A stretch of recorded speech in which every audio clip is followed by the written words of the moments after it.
abbaa fedhe yoo ta'e akkasiin miidiyaa laatanii mubaarakii qabsiise maaloo jettanii wal lolaa turtan argaan ture gadi ba'ee akka ulfiitti kennuufii qabda akka inni hin qabsiifne dubbachuun koo akkasinii yaada hin taane keessa galtanii ilaalcha hin taane keessa galtanii waan hin taane dogoggora akkasiin dubbanneefani maaliif waan ta'e qulqulleessuun hin taanidha. Gaafa sana walitti bu'iinsa uumame gidduu galeetanii poolisiidhaan wallalee hidhame isa kana akkasitti baradhaa dhuguma. Sabaa isa miiraa immoo inni iyyuu dubbateera. Saatii sana miira keessa galee darbachuusa ta'uu dhawsa ta'uu dogoggoran akka ta'e ofitti fudhatee maanguddoo irra immoo darbamaa hin darbamu eenyunu maanguddoo darbuu hin danda'u kunoo jaarsoliin abbaa keenya taanu hedduutas jiru hiriyoonni keenyas itti dabalamanii haala kanaan xumuramee afoona lillaa walii jedhamee akkasitti dhumatee jira. Kanaaf bakkeera sana dhungatte boqoo nama deessee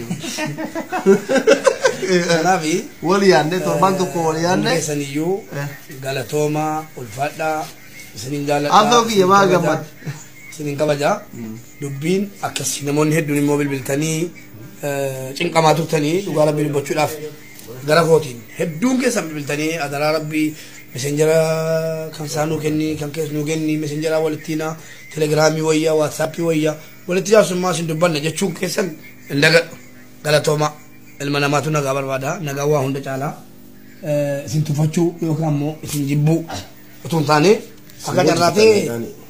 akka carraatee namootuma naannoo kana jiran maanguddoota naannoo kana irra jiran dabarfannee bakka biratti yoo fixanne waa biraa fakkaata. Ammas immoo maanguddoonni beellamatanii guyyaa kanaa dhumna achirraa socho'ina jedhanii waan nu qabanii jiranuufi biyya biraatti yookiin immoo mesenjera keessaan dubbiin kun hin taatu jennee guyyaadhaa eegaa turre kunoo maanguddoonnis dhufanii maanguddoo yeroo inni immoo jara shabaabaa labiyaatti argitan qofa osoo hin taane maanguddoota abbaa keenya ta'an hedduu dhufee dubbatee haqa nuu kaa'e. Jaarsa dhattus seera dhattus dubbiin dhumataa kanaaf kunoo abbaa keenya kanatti si buqabiiti abbaa boritti maanguddaa keenya keessaa kuush miidiyaa neetwork illee as jira tokko isaanii nama baay'ee jaallannuuf kabajnu namni beekan jiru gara Ameerikaa kana Awustiraaliyaa kana kunoo dulloomanii biyya baambor keenya abbaa borii tokko Shee Saalii jiru Shee Awwal illee dhufanii dhimmoo isaan qabateenaan deebi'ee tapha ijoollee miti akka carraatee rakkoon isaan mudannaan deebi'anii akkasitti dhufanidha. Nama guddaa kana fakkaatu lakkii ka'aa deemaa fixannu jedhamu.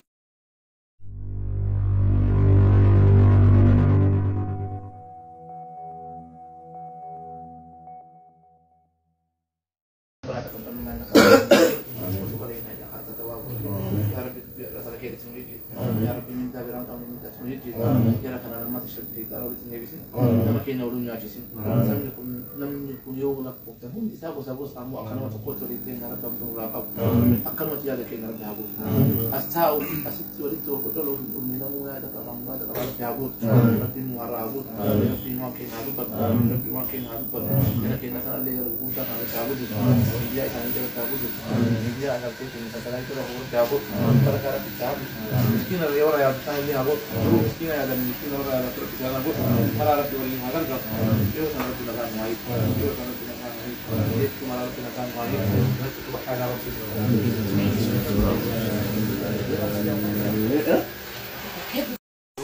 abbaa fedhe yoo ta'e akkasiin miidiyaa laatanii mubaarakii qabsiise maaloo jettanii wal lolaa turtan argaan ture gadi ba'ee akka ulfiitti kennuufii qabda akka inni hin qabsiifne dubbachuun koo akkasinii yaada hin taane keessa galtanii ilaalcha hin taane keessa galtanii waan hin taane dogoggora akkasiin dubbanneefani maaliif waan ta'e qulqulleessuun hin taanidha. Gaafa sana walitti bu'iinsa uumame gidduu galeetanii poolisiidhaan wallalee hidhame isa kana akkasitti baradhaa dhuguma. Sabaa isa miiraa immoo inni iyyuu dubbateera. Saatii sana miira keessa galee darbachuusa ta'uu dhawsa ta'uu dogoggoran akka ta'e ofitti fudhatee maanguddoo irra immoo darbamaa hin darbamu eenyunu maanguddoo darbuu hin danda'u kunoo jaarsoliin abbaa keenya taanu hedduutas jiru hiriyoonni keenyas itti dabalamanii haala kanaan xumuramee afoona lillaa walii jedhamee akkasitti dhumatee jira. Kanaaf Amba kera sila dhungatti boqona made tayi. kanaaf Wali yaanne torban tokko wali yaanne. keessaniyyuu galatooma ulfaadhaa isiniin jaalladhaa. Abdoo kiyya maa gammad.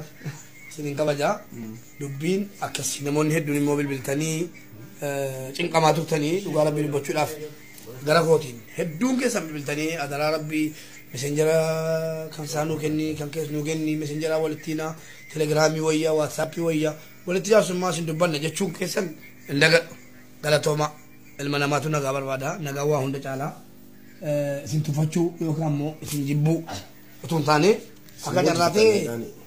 akka carraatee namootuma naannoo kana jiran manguddoota naannoo kanarra jiran dabarfannee bakka kanatti yoo fixanne waa biraa fakkaata.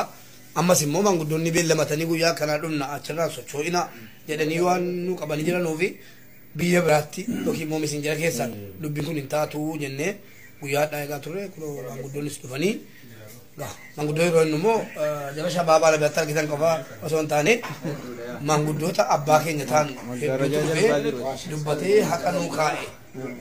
Jaarsa dhattus seera dhattus dubbii dhumataa kanaaf kunoo abbaa keenya kanatti si buqe biiti abbaa boritti manguddaa keenya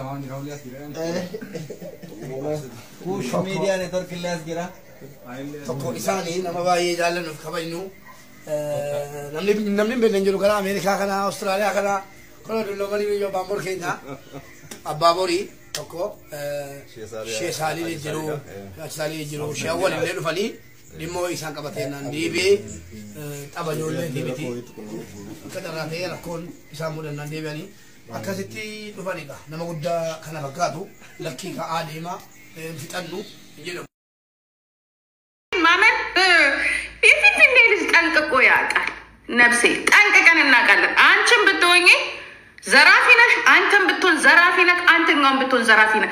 ለአዲስ አበባ ልጅ የምትሰጡት አንድ ጥቅም የለም። ከነበርንበት አፈናቀላችሁ፣ ከነበርንበት ምንም ያደርጋ። ግን አሁን ከቻላችሁ ለፊንፊኔ ልጆች ካሳ ስጥ። አንተ ያለው አሁን መንግስት ራሱ ያ እዛ ሀገር እንደማደጋችን እዛ ሀገር እንደመኖር እዛ ሀገር እንደመፈጠራችሁ መሬት ስጡ። ቤት የምንሰራ ወይ ሰርታችሁ ቀስ ብለን የምንከፍል ለፊንፊኔ ልጅ ስፔሻል ልክ ለኦሮሞ ልጅ እንዳደረጋችሁት ማለት ነው አድርገዋል እኮ። እኔ እኮ ግን ከኦሮሞ አልደረሰኝ ከፊንፊኔ አልደረሰኝ። እኔ ትግሬ ብሆን ነው የሚሻለኝ። አይሻልም? ትግሬ ብንሆን እኮ የሆነ ነገር አለ። አትሊስት ሀጀ እያልን መቀሌን እንይዛል። እኛ እኮ ኦሮሞ ሆነን ምንም አልደረሰን፣ ፊንፊኔ ሆነን ምንም አልደረሰን፣ ከጦርነት ውጭ አማራ ሆነን ምንም አልደረሰን። ማን እየደረሰ ያለው? ጉራጌ በመሀል ይገባል። እኔ እኮ ኢትዮጵያ ሀገሬ ነኝ ትሌል ይሸቅላል፣ ይበላል።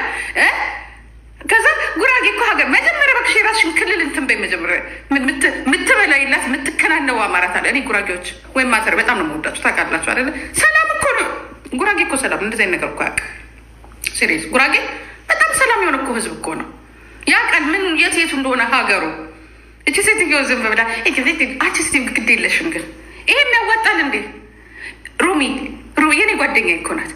እቺ ሽቀላ ታዋጣለች እንዴ? እንግባበት እንደ አዲስ አበባ ልጅ ነን ብለን አንቺማ የሆነች ትርፍ ያላትን ነገር እየፈለግሽ እኮ ነው የምትከራከሪው እንጂ እኔ እኮ ሬቻ አክብሬያለሁ። እኛ ሬቻ ከበርሽ አዘፈሽ። ኢህአዴግም እኮ 27 ዓመት እኮ ሬቻን አክብሯል። ምን ጠቀመ? ሬቻ ከበርኩ ስላልሽ የኦሮሞ ልጅ ሊሸወድ መሰለሽ እንዴ? አይደለም። ሬቻ ኦሮሞ ብታገቢና ክርስትና ብትጠመቅ እኛ ምን አገባን? ከጥያቄያችን እንደሆነ ወደኋላ አንልም። ይኸውልህ ህዝብ የሞተታ ፊንፊኔ ሊሰጥሽ። እኔ እንዴት ነው የምታስቢው አንቺ ሴትዮ? አታስጨርሽን እዛ ወደዛ ጉራጌ አትመኑ። ጉሬ ተርፍ ባለው ነገር ላይ ነው የሚሳተፈው። እኔ ጉራጌዎችን ግን ወዳቸዋለሁ። ምክንያቱም የገንዘብ ሰው ናቸው። የስራ ሰው ሳይሆን የገንዘብ ሰው ናቸው። ደግሞ እኛንን ኢትዮጵያን ያቃናናት ይላል እንዴ? እንትን መሸጥ እንዴ? ለሀገር የሞተው አማራና ኦሮሞ ምን ይበል? አጥንቶንና ደሙን የከሰከሰው ትግሬ ምን ይበል? ይችን ሀገር ያቃና አንተ በእኛ ላይ ነግደ ሀገር ያቆምኩኝ ይላል እንዴ? እኮ ያስቁኛል እኮ እነዚህ ጉራጌዎች። ለነገሩ ስራ ክቡር ነው። ቻው ባይ። ምን አገባኝ?